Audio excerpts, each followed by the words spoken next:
Sellers who have very little equity, they owe just about as much as the home is worth. If they get all the money that the house is worth, it's just enough to pay off the bank loan, but the seller doesn't get anything. There might not even be enough money for them to pay the bank, the title company, and or a realtor.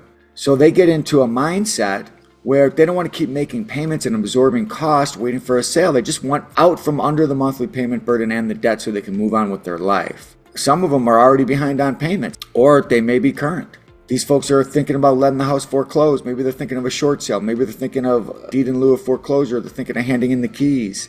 But here you come. No, you don't have to do all that. Way less impactful scenario to let us take over your loan. Your name does stay on the loan, but we're going to be paying it, than doing anything like a foreclosure or a short sale or a deed in lieu of foreclosure or keys for deeds. That is definitely going to hurt your credit. But if you let us pay your loan, it doesn't hurt your credit at all. It actually helps your credit. And we will get it paid off at some point in the future. And we can have this done right away. You don't got to go deal with a whole bunch of administrative hassle with the lender.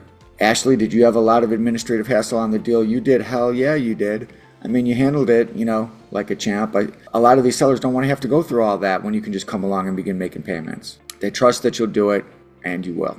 So that's the situation. Hey folks, it's Joel. I know what it's like to maybe not know exactly where to start with real estate investment, because that was me 30 years ago, at least $30 million ago as well. So look, do yourself a favor. Stop being so freaking shy. Here's my cell phone. Text me right now, 702-364-2323. I bet it won't take me very long to respond to you, and it will be me personally. I'll help you with whatever you need. I've got your back. Now let's get back to the video. And as you get into a little bit more higher end properties, oftentimes the seller is still going to engage an attorney, and the attorney will point out things that are absolutely true and they're doing their job, and they will really have concerns that can block the deal about the fact that there is a due on sale clause, which we just went over last week, on the underlying loan. If the property transfers, the bank can call the loan due, and the lawyer in good conscience can't allow their client to do that. You can point out that that's just a risk they're going to have to live with. It's unlikely that the bank will call the loan due, but it's a better situation taking that risk. Now, if there isn't really a distressed situation and the client doesn't feel any distress and they don't want to take that risk, but they do like the idea of getting more money for their house. So, we can simply avoid the issue by leasing the house and getting an option to buy the house during the term of the lease. If we lease the house hasn't been transferred. So, is there going to be a due on sale clause that is triggered where the loan is called due? Extremely unlikely when the deed hasn't transferred. Nothing's been transferred. Borrower is still owner. Borrower still owns the house. Title does not change hands during the rental term of a lease purchase. So we lease the house, we have the option to buy it. Now, of course, when that purchase option is exercised by us, a new loan is going to be coming in, probably from our buyer, to pay off our seller's existing loan. And that is when the title and the deed will transfer. The underlying bank for the seller is paid off, so there is no, it was due on sale and it is due on sale because they got paid. Okay, so the lender has no reason to call a loan due in that kind of a situation. Now, let's look at some other situations. A cash sale, right, or traditional sale, that loan is just getting paid off, so there is no issue with the due on sale clause. Now, on a lease option sale, where we're placing a tenant buyer, nothing is transferred because, again, the financing doesn't come in until later. Now, if we're selling with our own seller financing to our buyer, okay, meaning we would own it. We can't sell it on seller financing if we don't already own it, which means the deed would have transferred to us. If it was just pure owner financing, there is no due on sale clause, right? Because the way we set up the owner financing, if it was pure sub 2, then there is a due on sale clause, and we should be even more careful about offering it with seller financing because we no longer own the house. We own a note and mortgage, and if things went awry, we'd have to come in and correct that. We should at least, but it gets trickier. So if we're selling with our own seller financing to our buyer, then we're going to have our buyer sign paperwork that makes it very clear that they understand that yes, they're buying this house, but there's a wraparound mortgage that's wrapping around an underlying loan. That underlying loan has a due on sale clause, giving them the right to actually call the loan due. So the money that you've put down on this, The whole thing could get unwound if the bank was to successfully call the loan due. So you need to understand that when you go into it. And that's one of the things that I'll use sometimes to actually get them to agree to do the lease purchase. But because I'd rather not owner finance it to the buyer unless I'm in Texas, like we talked about the last couple of weeks. Ronnie remembers Perry Mason. I'm trying to think who the other one was. Oh no, I'm thinking of the doctor now. I'm thinking of Marcus Welby. Y'all remember Marcus Welby? How about Trapper John MD, all these old shows. Remember that? Okay. All right, now, why is it that owner financing structures are so valuable? Why? Well, I'm almost always going to be able to negotiate a lower than market interest rate, if there's even going to be any, because most of the time it'll be direct principal reduction. I don't bring up interest. We try to keep it clean. Sometimes you have to, but I get to define the terms. Now, closing costs with this type of financing, it's way cheaper than when there's bank financing involved with all their junk fees and whatnot. I also don't have to deal with, and I don't have to wait on some bank committee. You know what my bank committee's policy is? If you have enough down payment, I'm good. I'm not getting ready to sell that paper to somebody. Most of the time we could do that, but most banks that are originating loans are trying to comply with underwriting criteria that allow for those loans to be packaged up into mortgage-backed securities and sold to investors. So it's not even that people are being like tight or rude or, obstinate with the borrowers. It's that they're thinking a few steps ahead that they got to sell this loan. And the creditworthiness of the borrower is very much an algorithm, a score, a black and white type of mix of data metrics.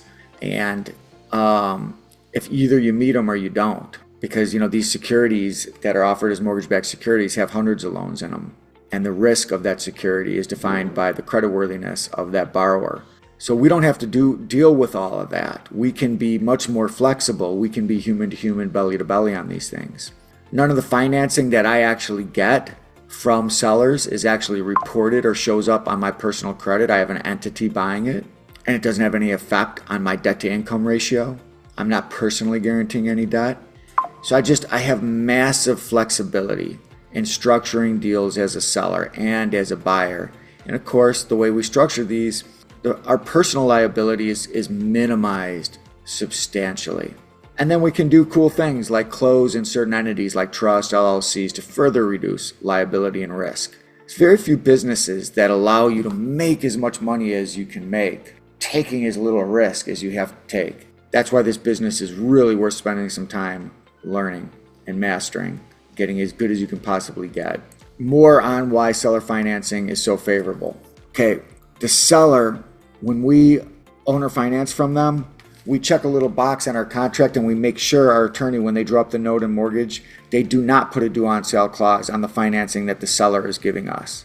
Also, when I seller finance from a seller, and let's say I owe them $300,000 and we've agreed on some kind of payment structure, and maybe I have 5 years, 10 years, 30 years, whatever I have. Let's say I only have 5 years. It positions me for a massive discount on that $300,000 later. Let's say I'm in Texas and I decide to do a lease option on a property that I've seller financed. Well, I have to stay within 6 months or effectively just renew it again after 6 months, which is, and deal with all the paperwork that comes along with that.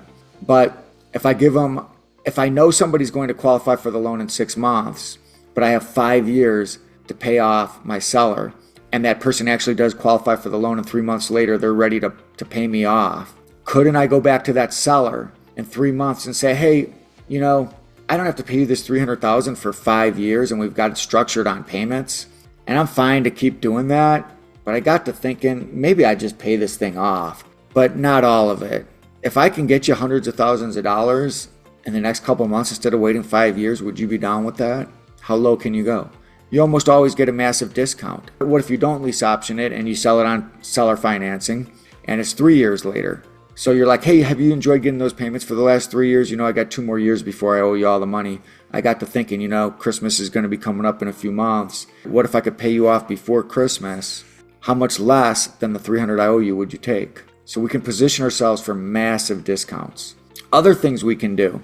Let's say the seller isn't willing to take any kind of discount and they like getting those payments.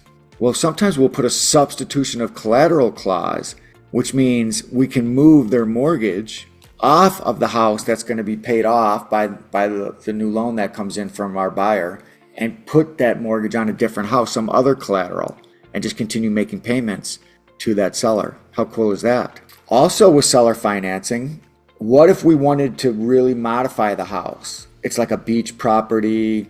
We could really make it a nice Airbnb. You could turn it into an assisted living facility. What if you could just really pimp it out in a certain way, but you'd have to put some money in it to do it, and the seller's willing to seller finance, and we tell them what we're going to do to the property, and we say the only way we can do it is if you allow for your loan to me, right, the seller financing loan, to be subordinate behind the private money loan that I'm going to put on here in first position, so that I can make this house badass. Now you're in a good position, even in a subordinate position, because I'm improving this property. If I don't pay you, you're going to get a badass property back. So I'm obviously going to pay you. That's why you shouldn't mind doing this at all. Try doing that with the bank. They ain't going to let you do that. There's so much creativity and flexibility that's allowed when we learn how to do these kinds of things. We don't got to wait on a bank committee. The closing process, it's sped up significantly. We don't got to wait on a bank committee. We don't got to wait on underwriting. I'm the underwriter. Or they're the underwriter, I guess, if they're the seller, right? When I sell this way, I can get really large down payments because I'm transferring the deed. And that's my first payday, isn't it? That's the money I put in my pocket. The difference between what I'm getting from my buyer and what I'm having to give out to my seller, which oftentimes is none or very little. And then, the main thing is this. It is super easy to sell these houses when there's pre-existing financing on the house, because you've negotiated the pre-existing financing and it's not bank financing. And we can advertise it as no bank qualifying, easy terms, bad credit is okay, just have a down payment. And then we talk them through that.